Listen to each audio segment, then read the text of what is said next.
മെറ്റിനക ministries YouTube ചാനലിലേക്ക് ഏവർക്കും സ്വാഗതം. പിശാച് എൻ്റെ പ്രവൃത്തികളെക്കുറിച്ച് ഏത് രീതിയിലാണ് വിശ്വാസികളെ തെറ്റിച്ചുകൊണ്ട് പോകുന്നത് എന്നൊക്കെയുള്ള ചിന്തയാണ് ഈ ദിവസങ്ങളിൽ നമ്മൾ ഷെയർ ചെയ്യുന്നത്. കഴിഞ്ഞ ദിവസങ്ങളിൽ കള്ളപ്രവാചകന്മാരെ കുറിച്ച് ചിന്തിച്ചു, അവരുടെ തെറ്റായിട്ടുള്ള പഠിപ്പിക്കലെക്കുറിച്ച് ചിന്തിച്ചു. പിന്നീട് നമ്മൾ സൈൻ ആൻഡ് വണ്ടേഴ്സ്, അടയാളങ്ങൾ അത്ഭുതങ്ങൾ ചെയ്യുന്നതിനെക്കുറിച്ച് പറഞ്ഞു.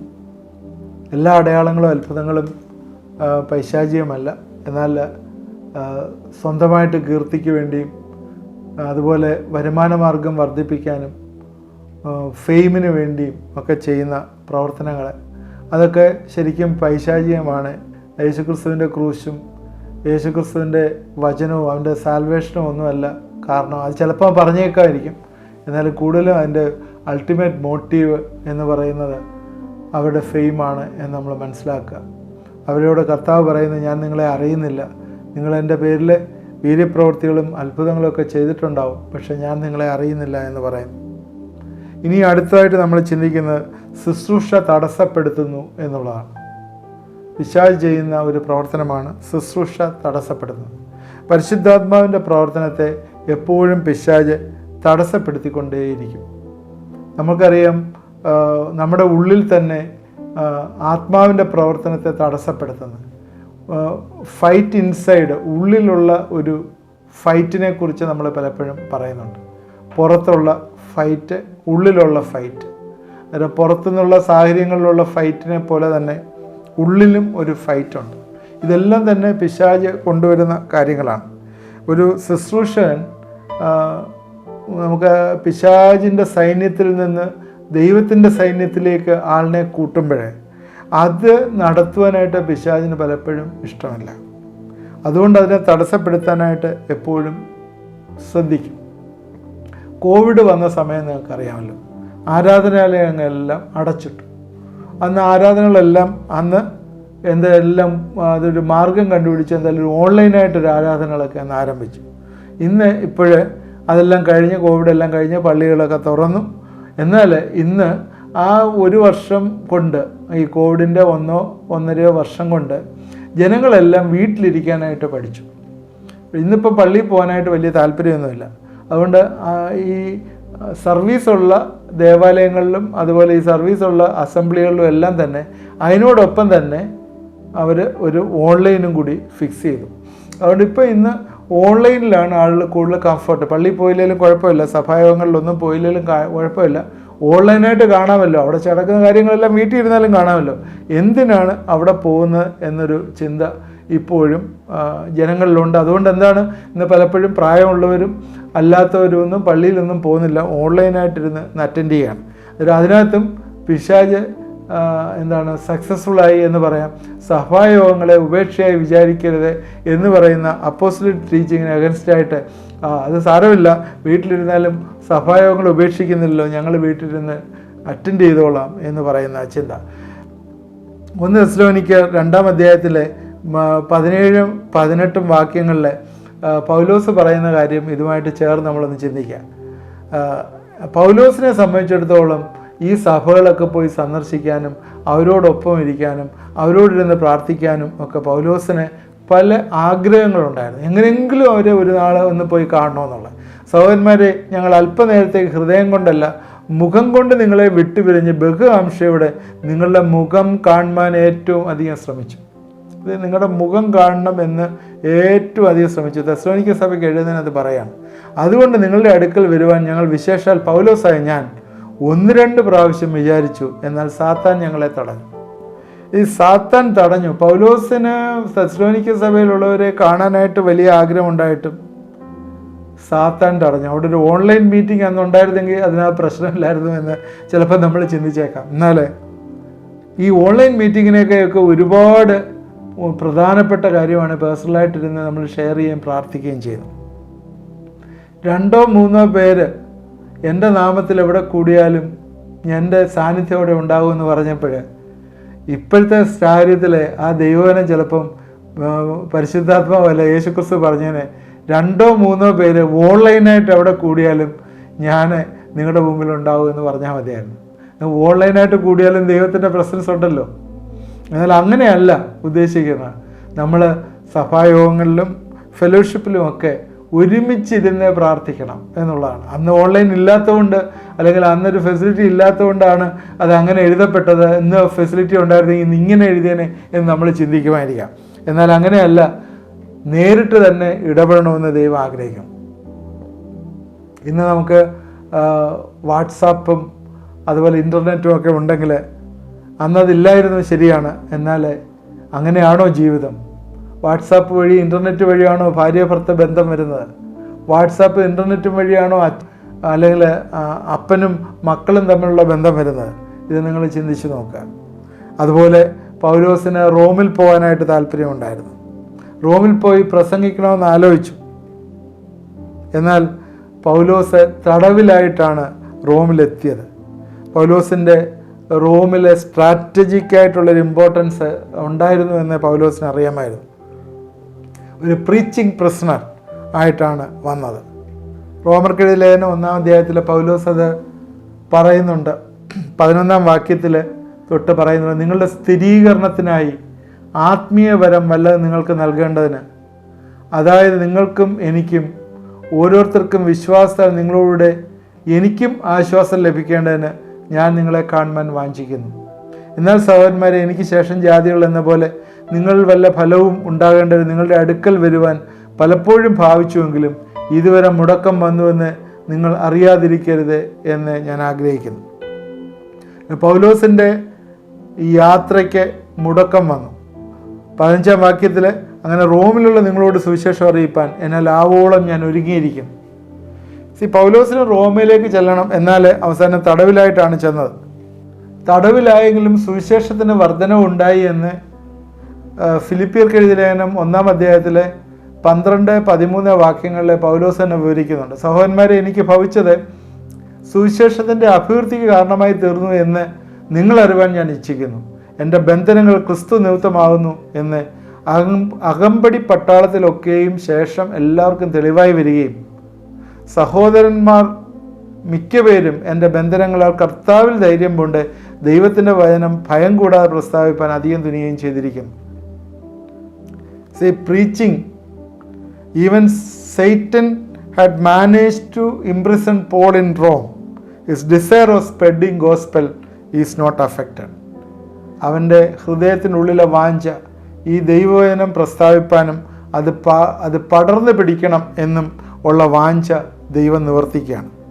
നമുക്കറിയാം, കർത്താവിനെ ഫോളോ ചെയ്യുന്നവർക്ക് ഒരു ട്രബിളുണ്ട്. 2 തിമോത്തി 3:12 എന്നാൽ ക്രിസ്തുയേശുവിൽ ഭക്തിയോട് ജീവിപ്പാനുള്ള മനസ്സുള്ളവർക്കെല്ലാം ഉപദ്രവമുണ്ട്. അന്നേരം ഭക്തിയോട് ജീവിക്കുന്നവർക്ക് ഉപദ്രവമുണ്ട്. അതൊരു പാക്കേജായിട്ടാണ് വന്നിരിക്കുന്നത്. ഉപദ്രവം എന്ന് പറയുന്നത് ഭക്തിയോട് ജീവിക്കുന്നവർക്കൊരു പാക്കേജാണ്. അതുകൊണ്ട് പിശാച് പല തടസ്സങ്ങളും കൊണ്ടുവരും. എന്നാൽ ദൈവം അതൊക്കെയും തരണം ചെയ്യുവാനായിട്ട് ദൈവത്തിൻ്റെ കൃപ തരും. അപ്പോസ്തല പ്രവൃത്തി 20:1-3 വരെയുള്ള വാക്യങ്ങളിൽ പൗലോസ് 3 മാസം ഗ്രീസിൽ താമസിച്ചു. കാരണം എന്താണെന്ന് വെച്ചാൽ യഹൂദന്മാർ അവന് എഗൻസ്റ്റായിട്ട് പ്ലോട്ടുകൾ ഉണ്ടാക്കി. അതുകൊണ്ട് അവൻ മെക്സിഡോണിയ വഴി യാത്ര ചെയ്തതായിട്ട് കാണുന്നുണ്ട്. അതിന് ചോയ്സ് മാറ്റി, അവൻ്റെ വഴികളൊക്കെ മാറ്റി യാത്ര ചെയ്തതായിട്ട് കാണുന്നു. സിറിയയിലേക്കുള്ള യാത്ര തടസ്സപ്പെട്ടു. അങ്ങനെ യാത്ര മക്കതോന്യ വഴിയാക്കി. ചിലപ്പോൾ പൗലോസ് മരിക്കാൻ ഇത് കാരണമായി തീർന്നേനെ. ദൈവം സാഹചര്യങ്ങളെ കൺട്രോൾ ചെയ്യുമ്പോൾ ദൈവം സാത്താനെ ഉപയോഗിച്ചും ദൈവിക പദ്ധതി പൂർണ്ണമാക്കുന്നു എന്ന് നമ്മൾ മനസ്സിലാക്കുക. 1 തെസ്സലോനിക്കർ 3-ാം അധ്യായത്തിൽ പൗലോസ് തിമോത്തിയെ തെസ്സലോനിക്കിലേക്ക് അയക്കുന്നതായിട്ട് കാണുന്നു. പൗലോസ് പോകുന്നത് പിശാച് തടസ്സപ്പെടുത്തുന്നു. ഇതാണ് പൗലോസ് ഉപയോഗിക്കുന്ന കൗണ്ടർ സ്ട്രാറ്റജി. എന്നെ പിശാച് തടയുന്നു, എന്നാൽ തെസ്സലോനിക്ക സഭയിലെ എൻകറേജ് ചെയ്യണം, അതുകൊണ്ട് ഞാൻ തിമോത്തി അയക്കുകയാണ്. ആ രീതിയിൽ തിമോത്തി എത്ര നന്നായി പ്രവർത്തിച്ചു എന്ന് പൗലോസ് ഫിലിപ്പിയർക്ക് എഴുതിയ ലേഖനം 2-ാം അധ്യായത്തിൻ്റെ 19-21 വാക്യങ്ങൾ പറയുന്നു. ഫിലിപ്പിയയിലേക്കും തിമോത്തി പോകുന്നു. പിശാചിൻ്റെ പ്രവർത്തനം മനസ്സിലാക്കി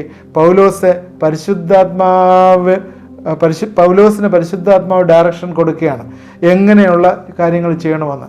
ചില പ്രോഗ്രാംസൊക്കെ നമ്മൾ പ്ലാൻ ചെയ്യുമ്പോഴേ അവിടെ ആത്മാക്കളുടെ രക്ഷ നടക്കും എങ്കിൽ പിശാച് പലപ്പോഴും അത് തടസ്സപ്പെടുത്തും. അതിനുവേണ്ടിയാണ് നമ്മൾ പ്രാർത്ഥിക്കുന്നത്. പലപ്പോഴും ഈ പ്രോഗ്രാംസൊക്കെ നടത്തുമ്പോൾ നമ്മൾ ദൈവസന്നിധിയിൽ ഇരുന്ന് മുട്ടിപ്പായിട്ട് ഉപവാസത്തോടെയും പ്രാർത്ഥനയോടുകൂടി പ്രാർത്ഥിക്കുകയും അവിടെ വലിയ ഡെലിവറൻസ് നടക്കുകയും ചെയ്യും. പിശാചിൻ്റെ പ്രവർത്തനങ്ങളെ തടസ്സപ്പെടുത്തുവാനായിട്ട് ഇന്ന് ഉപവാസവും പ്രാർത്ഥനയുമാണ് നമുക്ക് ഏറ്റവും അഭികാമ്യമായിട്ടുള്ളത്. നമ്മൾ പല കാര്യങ്ങൾ പ്ലാൻ ചെയ്യുന്നതും പിശാച് പലപ്പോഴും തടസ്സപ്പെടുത്തും. ഇപ്പോൾ തന്നെ നമുക്ക് അറിയാം, മെറ്റനോയ മിനിസ്ട്രീസുമായിട്ട് ബന്ധപ്പെട്ട് ഹിമാചൽ പ്രദേശിലുള്ള ഒരു ചർച്ച് അവർ പൂട്ടി. അവർ അത് ചെയ്യുന്നതിൽ നിന്ന് എതിരായി സാത്താൻ്റെ പ്രവർത്തനങ്ങൾ ഒന്ന് പൂട്ടി. എന്നാൽ ദൈവത്തിൻ്റെ വേലയെ, ദൈവത്തിൻ്റെ വചനത്തെ ആർക്കും തടസ്സപ്പെടുത്താനായിട്ട് പറ്റുകയില്ല. അതുകൊണ്ടാണ് അവരെ നമ്മൾ ട്രിവാൻഡ്രത്തേക്ക് നമ്മൾ ഷിഫ്റ്റ് ചെയ്യുകയും ഹിന്ദി സ്പീക്കിങ്ങിൻ്റെ ഹിന്ദി സംസാരിക്കുന്ന ആളുടെ ഇടയിലെ സുവിശേഷം അറിയിക്കാനായിട്ട് അവരെ ഇവിടെ നിർത്തുകയും ചെയ്ത്. ദൈവത്തിൻ്റെ വചനത്തെ പിശാചിനെ തടസ്സപ്പെടുത്താനായിട്ട് പറ്റില്ല. ആളുകളെ ചിലപ്പോഴേ അവരുടെ പ്ലാന്, പദ്ധതികളൊക്കെ തടസ്സപ്പെടുത്താനായിട്ട് പറ്റും. എന്നാൽ ദൈവത്തിൻ്റെ വചനത്തെ ഒരിക്കലും തടസ്സപ്പെടുത്താനായിട്ട് സാധ്യമല്ല. നമ്മൾ ഇതുമായിട്ട് ബന്ധപ്പെട്ട് ഒരു കാര്യം പറയാനായിട്ട് ആഗ്രഹിക്കുന്നത്, കേരളത്തിലൊക്കെ നേരത്തെ നമുക്കറിയാമല്ലോ ഒരുപാട് ബന്ധുകൾ ഉണ്ടായിരുന്നു. ശ്രദ്ധിച്ചാൽ നമുക്കറിയാം, ഇപ്പം ബന്ധിൻ്റെ എണ്ണം കുറവാണെങ്കിലും ഒരുപാട് ബന്ധുകളുണ്ട്. നമുക്ക് ഒരിക്കലും അറിയാത്ത രാഷ്ട്രീയപരമായിട്ടുള്ള ബന്ധുകൾ വരികയും ഒക്കെ ചെയ്യുന്ന സാഹചര്യങ്ങൾ നമുക്കറിയാം. നമ്മൾ സഭകളിലെ അല്ലെങ്കിൽ ഇവാഞ്ചലൈസേഷനുമായിട്ട് ബന്ധപ്പെട്ട പല പ്രോഗ്രാംസ് പല സെൻറ്ററുകളിൽ ക്രമീകരിക്കുമ്പോഴേ, എല്ലാം പ്രാർത്ഥിക്കുകയും കാര്യങ്ങളെല്ലാം ചെയ്യുമ്പോഴേ ഒരിക്കലും അറിയാത്ത രീതിയിൽ അന്നൊരു ബന്ധു വരും. ബന്ധു വന്നു കഴിഞ്ഞാൽ എന്താ ചെയ്യാൻ പറ്റുന്നത്? ആ പ്രോഗ്രാം ക്യാൻസൽ ചെയ്യാതെ വേറെ മാർഗ്ഗമൊന്നുമില്ല. കാരണം വണ്ടികൾ ഓടത്തില്ല, കാര്യങ്ങളൊന്നും നടക്കുകയില്ല. നമ്മൾ ആരെ പ്രതീക്ഷിക്കുന്നു? യൂത്തിനെ പ്രതീക്ഷിച്ചൊരു പ്രോഗ്രാം നടത്തുകയാണെങ്കിൽ യൂത്ത്സ് ഇല്ലാത്തൊരു രീതിയിൽ അതായിത്തീരും. അതുകൊണ്ട് ആ പ്രോഗ്രാം തടസ്സപ്പെടുത്തുന്നു. അതുകൊണ്ട് അത് ചെയ്യുന്നത് ആരാണ്? രാഷ്ട്രീയ പാർട്ടികളായിരിക്കും ചെയ്യുന്നത്. എന്നാൽ ആ ബന്ധു വരുന്നത് ശരിക്കും കർത്താവിൻ്റെ വേല അവിടെ തടസ്സപ്പെടുകയാണ് അതുകൊണ്ട് ചെയ്യുന്നത്. ഇത് ഒരുപാട് രീതിയിൽ ഇങ്ങനെയുള്ള തടസ്സങ്ങൾ വരുന്നുണ്ട്. പരിശുദ്ധാത്മാവിൻ്റെ പ്രവർത്തനങ്ങൾക്കെതിരായിട്ട് ഇന്നും പിശാച് തൻ്റെ പ്രവർത്തനങ്ങൾ നീട്ടിക്കൊണ്ടേയിരിക്കുകയാണ്. അനേകം ആളുകളെ ഇന്നും അവൻ്റെ നരകത്തിലേക്ക് അവനെ വലിച്ചുകൊണ്ടേ പോവുകയാണ്, അവൻ്റെ കൂട്ടത്തിലേക്ക് വലിച്ചുകൊണ്ട് പോവുകയാണ്. ശുശ്രൂഷകൾ തടസ്സപ്പെടുത്തിക്കൊണ്ടേയിരിക്കുകയാണ്. നമുക്കറിയാം, പൗലോസിൻ്റെ ജീവിതത്തിൽ നിന്ന് നമ്മൾ ഒരുപാട് പഠിച്ചു ഏതൊക്കെ രീതിയിൽ തടസ്സപ്പെടുത്തിയെന്ന്. നമുക്ക് മുമ്പിലുള്ള മാർഗം അതാണ്. അതുപോലെ തന്നെ ദാനിയേലിൻ്റെ ജീവിതത്തിൽ നമുക്കറിയാവുന്നതാണ്, വലിയ വെളിപ്പാടുകൾ കൊണ്ടുവരുന്നത് പോലും പിശാച് തടസ്സപ്പെടുത്തുന്നുണ്ട്, ഈ സമയങ്ങളിലുണ്ട്. ഇത് മാത്രമല്ല, ഇന്ന് ചില വ്യക്തിത്വങ്ങളിലും പിശാച് പല രീതിയിലുള്ള തടസ്സങ്ങൾ കൊണ്ടുവരുന്നത്. ശുശ്രൂഷയെ മാത്രമല്ല, ദൈവം വെളിപ്പാടുകൾ കൊടുക്കുന്നവരെയും തടസ്സപ്പെടുത്തുന്നുണ്ട്. ദൈവവചനം നമ്മുടെ ജീവിതത്തിലെ ഒരു ഇൻഫർമേഷനായിട്ടിരിക്കാതെ അത് ഉള്ളിലൊരു റെവലേഷനായി തീരുന്നത് പോലും പിശാച് തടസ്സപ്പെടുത്തുന്നുണ്ട്. അതുകൊണ്ട് ഇന്ന് നമ്മൾ എൻ്റെ സമയം ഇവിടെ അവസാനിക്കുമ്പോൾ നമ്മൾ വൈൻഡപ്പ് ചെയ്യാണ്.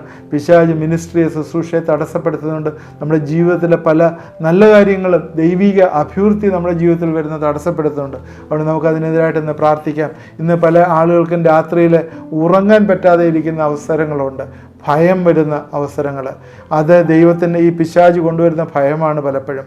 ഈ ഭയം കൊണ്ടുവന്ന് ദൈവിക പ്രമാണത്തിനെതിരായിട്ട് വരെയും ചിന്തിക്കുന്ന സാഹചര്യങ്ങളെ കാണുന്നു. നമുക്കിന്ന് പ്രാർത്ഥിക്കാം, ദൈവം വലിയ വിടുതൽ അവർ തരും. ഇന്നെന്നെ കണ്ടുകൊണ്ടിരിക്കുന്ന ചില ആളുകൾ ഈ വിഷയത്തെ ഓർത്ത് പ്രാർത്ഥിക്കണം.